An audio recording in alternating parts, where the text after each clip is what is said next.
Imagine standing backstage at a Broadway theater during its golden era, sequins shimmering in the spotlight, costumers rushing, stagehands calling cues, and that electric hum pulsing through the corridors whenever a curtain is about to rise. Now picture a young performer slipping into a starched costume, his heart pounding with nerves and exhilaration, preparing for a role that might make him immortal in the annals of musical theater. That performer was Daniel Joseph Lockin, a talent whose name may not echo loudly in today's culture, yet who once danced and joked his way into America's heart with undeniable spark. Before tragedy overshadowed his legacy, he was a small-town boy from Nebraska with a dream, and for a time, he rode a rocket straight to theatrical success. Our journey follows him from childhood performances at county fairs to the dazzling lights of Hello, Dolly, and ultimately into the shocking crime scene that ended his life far too soon. Danny Lockin was born July 13, 1943 in Hawaii, but he spent most of his youth in Omaha, Nebraska, a city rooted in Midwestern values. At 8 years old, Danny was already performing at local fairs, dancing alongside his friend Neil Reynolds. Two children, one white, one black, tapped dancing in unison, cracking jokes and mimicking famous personalities. Their pint-sized vaudeville act drew applause that lit up Danny's world. Those moments planted the seeds of confidence and ambition. He had rhythm, comedic timing beyond his years, and an unshakable desire to perform. In high school, Danny's life shifted when his family moved to Anaheim, California. For a showbiz hopeful, Anaheim's proximity to Hollywood meant infinite possibilities.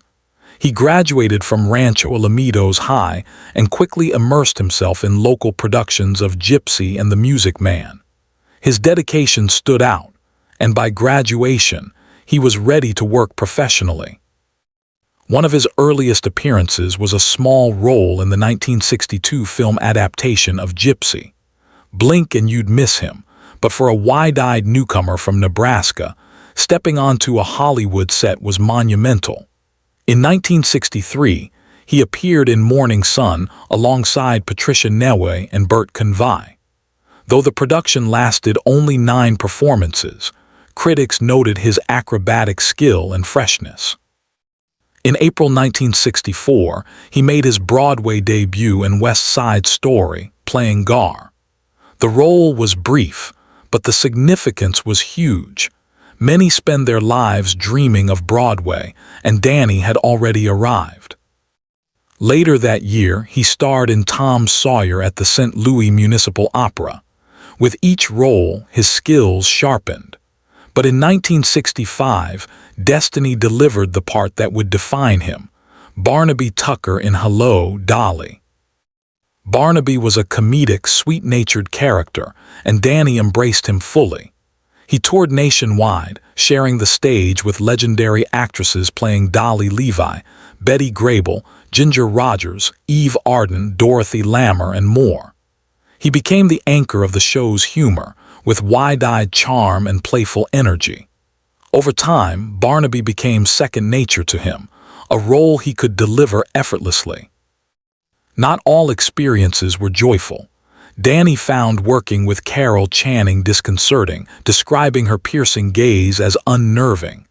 Later, when Ethel Merman took over the show, he complained the production became her one-woman spectacle, overshadowing the ensemble. Still, Barnaby was his claim to fame. Then came Hollywood's call.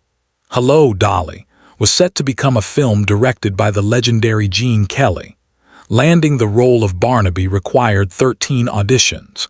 Danny endured test after test until producers confirmed he was the right choice. Filming was a dream come true, though intimidating under Kelly's watchful eye. Danny once performed 4 aerial cartwheels to impress him, only for Kelly to casually execute 6 in a row, leaving him humbled. Still, it was an extraordinary chance to refine his craft. The 1969 film starred Barbara Streisand as Dolly and Walter Matthau as Horace Vandergelder, with Danny as Barnaby. Though not an instant box office hit, it became a classic, and Danny's portrayal remains beloved. After the film, he returned to the stage, but the role that launched him also caged him. He was Barnaby Tucker in the eyes of the industry, and breaking free proved difficult. In 1967, Danny married fellow dancer Kathy Haas, whom he met during Hello, Dolly. They had a son, Jeremy, in 1969. On paper, it was picture perfect, but by the end of that year, the marriage had collapsed. Touring demands and career frustrations weighed heavily, and divorce left Danny shaken. Rumors of substance struggles followed, and by the mid-1970s, his career momentum slowed. He returned to Anaheim to live with his mother, Jean, and together they opened the Lockin dance studio. For a time, he taught eager students the craft he had mastered, but by 1977, the studio closed, and Danny was adrift. Then the story turned dark. On August 21, 1977, Danny visited a gay bar in Garden Grove, California. He left with Charles Leslie Hopkins, an unemployed medical clerk with a criminal record. Hours later, Hopkins called police, claiming someone had broken into his apartment. When officers arrived, they found Danny dead, stabbed over 100 times, mutilated, and left on the floor. Hopkins denied involvement, but evidence pointed squarely at him. Investigators also discovered a disturbing pornographic book in his apartment depicting torture. Prosecutors aimed for first-degree murder, but a recent Supreme Court ruling restricted warrantless searches. The book was ruled inadmissible. Without it, proving premeditation was impossible. In 1978, Hopkins was convicted of voluntary manslaughter, sentenced to just 4 years. Many were outraged. How could a man who stabbed someone over 100 times serve only a handful of years? Some suspected homophobia influenced the leniency. Was justice diluted because Danny was gay? The suspicion lingered. After his death, Danny's name faded. Hello, Dolly. Revivals still appear, the film still charms new viewers, and Barnaby Tucker remains beloved. But the man behind that role rarely receives recognition. Instead, his brutal murder overshadows his joyous contributions to theater. Those who knew him remember his humor backstage, his kindness toward young dancers, and his infectious joy on stage. He was more than Barnaby, he was a dancer at heart. Dance was how he expressed himself, how he connected with the world. Watching him in Hello, Dolly. Today, his wide grin and quick steps radiate earnestness. Few realize he was dancing on borrowed time. Danny's story is a reminder of the fleeting nature of stardom. One moment you're performing alongside legends, the next you're teaching in a small studio, searching for belonging in a world that's moved on. His violent death was a stark reminder of the dangers LGBTQ+ individuals faced in the 1970s, when stigma and secrecy forced many into vulnerable situations. The legal outcome of his case remains bitter. A life stolen with unimaginable brutality was met with a sentence that felt like an insult. Justice, in Danny's case, never truly arrived. And yet, perhaps the best tribute is not dwelling solely on his end, but remembering his life.